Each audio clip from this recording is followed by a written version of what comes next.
she deserves it. I mean, she's 3 for 3 and stepped up. And when they turned for home yesterday, it crossed my mind. It's like, okay, here we go. Championship honors on the line. And she was able to get there. And very proud of her. Big effort. She tried the whole way and just kept fighting down the lane. Big effort. It worked out with her yesterday.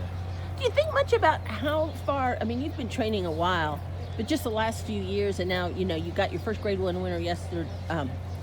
You got your first Grade 1 winner last year, and your first champion. Now your second champion. You keep tacking on new horses, winning Grade 1 races. Arklow being one of the, and this filly the most recent. Do you ever stop long enough to really think about it, or is it? I got entries to make. I got a condition book to look at. I don't. I really don't. It's the next. What's the next hurdle in front of us? Like you said, the next horse to enter, looking for the next champion. I mean, it's just we're a very driven stable, and we're looking to have quality horses, and doing that, you can't rest. You can't. I mean, we were up at 1 o'clock this morning loading horses, shipping them back home. British Idiom. Put on the plane this morning at 1:30, and it's just you got to continue to work, and we got a great crew in place, and these are rewarding days like yesterday, but it's back at it today. We have 3 big shots and Breeders Cup races, and we're excited about it. How about having your son Blake as your assistant, an assistant? Yeah, they're right by you. Yeah, he's amazing. I mean, he was up here with me at 1:30 this morning. I mean, there's people see him walking them to the paddock and stuff, and schooling the horses, and getting some exposure that way. But he spends a lot of time here, a lot of hours. I mean, he's putting in a ton of time, and he's a hard worker, and he's got a big future in front of him. Hopefully one day, I don't know, he may. I want to turn the reins over to him. I hope he doesn't take them from me.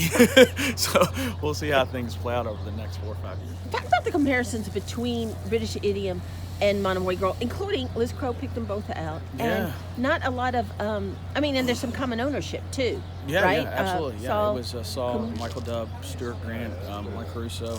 So no, it's pretty much the same group. Although Monomoy runs a Monomoy stable as opposed to Mataket with British Idiom. There's some different. It's a little different, but not much. And then super similar.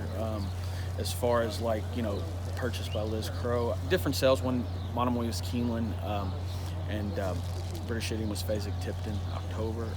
Both yearling purchases, both broken, pre-trained by Paul Sharp.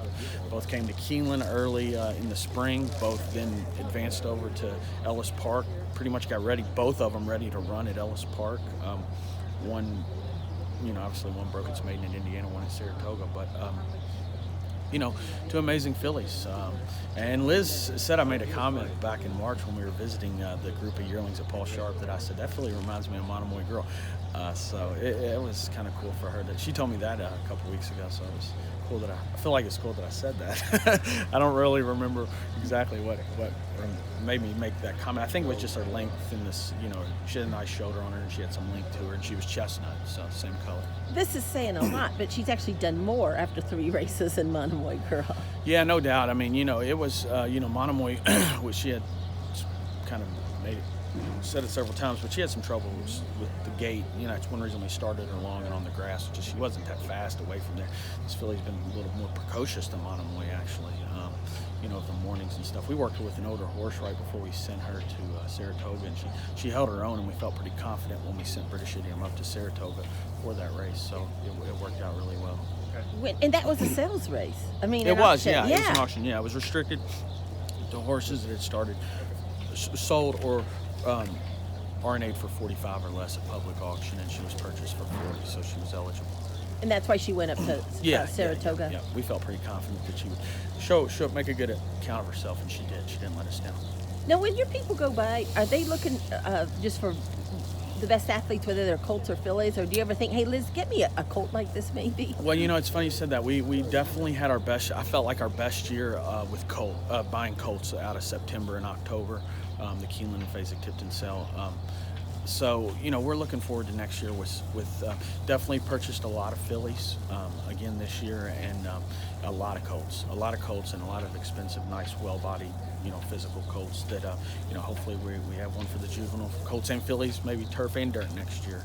And we'll have 4 of them. That's to go purchase some horses out of, some clients purchase some horses out of Tattersalls as well, yearlings. So we're excited about that. I think that group was mostly fillies, but we had a good mix this year, this September and October, of colts and fillies.